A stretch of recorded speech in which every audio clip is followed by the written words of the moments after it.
अधिक मास व्रत कथा।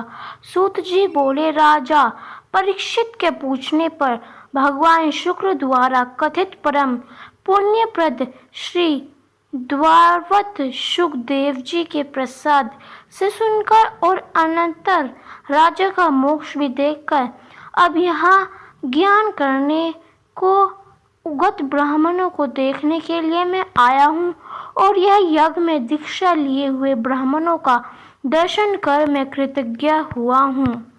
ऋषि बोले, हे साधो, अन्य विषय की बातों को त्याग कर भगवान कृष्ण देवपार्यन के प्रसाद से उनके मुख से जो आपने सुना है वही अर्पण विषय है। हे सूत, आप हम लोगों से कहिए, हे महाभाग, संसार में जिससे परे कोई सार नहीं है, ऐसा मन को प्रसन्न करने वाली और जो सुधा से भी अधिकतर हितकर है, ऐसी पुण्य कथा हम लोगों को सुनाइए। सूत जी बोले, विलोम ब्राह्मण के चरु में चरित्र का चूर्ण मिल जाने से उत्पन्न होने पर भी मैं धन्य हूँ। जो श्रेष्ठ पुरुष भी आप लोगों से मुझसे पूछ रहे हैं, भगवान व्यास के मुख से जो मैंने सुना है वह यद ज्ञान में कहता हूँ।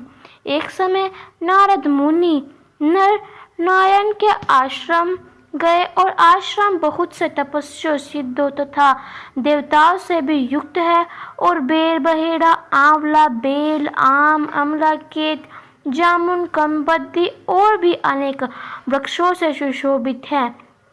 भगवान विष्णु के चरणों से निकली हुई पवित्र गंगा और अकाल नंदा भी जहाँ बह रही है, ऐसे नर नारायण के स्थान में श्री नारद मुनि से जाकर उन प्रभार्य नारायण को, जिनका मन सदा चिंतन में लगा रहता है, जिसके जितेंद्र काम क्रोध छवों शत्रुओं को जीते हुए हैं, अत्यंत प्रभा जिनके शरीर में चमक रही है, ऐसे देवताओं के भी देव तपस्वी नारायण को संकष्ट दंडवत प्रणाम कर और हाथ जोड़कर नारद उस मुनि व्यापक प्रभु की स्तुति करने लगे।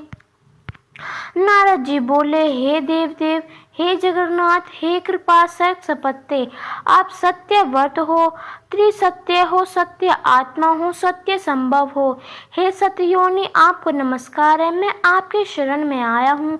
आप जो तप है वह संपूर्ण प्राणियों की शिक्षा के लिए और मायायद की स्थापना के लिए है। यदि आप तपस्या न करें तो जैसे कलयुग में एक के पाप करने से सारी पृथ्वी डूबती है, वैसे ही एक के पुण्य करने से सारी पृथ्वी तरती है। इसमें तनिक भी शंका नहीं है। पहले सतयुग आदि में जैसे एक पाप करता था तो सभी पाप हो जाते थे, ऐसी स्थिति हटाकर कलयुग में केवल कर्ता ही पाप से लिपित होता है। यह आपके तप की स्थिति है।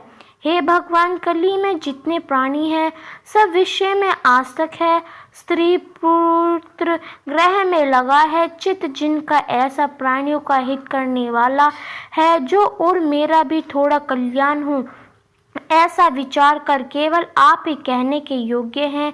वही आपके मुख से सुनने की इच्छा से मैं ब्रह्मलोक से आया हूँ। आप ही उपकार प्रिय हैं, विष्णु हैं, ऐसा वेदों में निश्चित है। इसलिए लोपाकर के लिए कथा का सार इस समय आप सुनाइए, जिसके श्रवण मात्र से निर्भय मोक्ष पद को प्राप्त करते हैं। इस प्रकार नारद जी का वचन सुन भगवान श्री आनंद से खिलाखिल उठे और भवन को पवित्र करने वाली पुण्य कथा आरंभ की। श्री नारायण बोले, हे नारद, गोपों की स्त्रियों में मुख कमल के भ्रमण, रास के ईशा, रसकी के आभरण, वृंद बिहारी, व्रज के पति आदि पुरुष भगवान की पुण्य कथा को कहता हूँ, जो निमित्त मात्र समय में जगत को उत्पन्न करने वाले हैं। उनके कर्मों को हे वत्स इस पृथ्वी पर कौन वर्णन कर सकता है।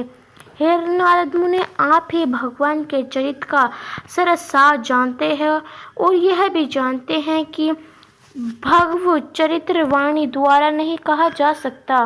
तथापि अद्भुत पुरुषोत्तम महात्म्य आदर से कहते हैं। यह पुरुषोत्तम महात्म्य दरिद्रता और वेधव को नाश करने वाला है। यश का दाता एवं सत्पुत्र और मोक्ष को देने वाला है अतः शीघ्र ही इसका प्रयोग करना चाहिए।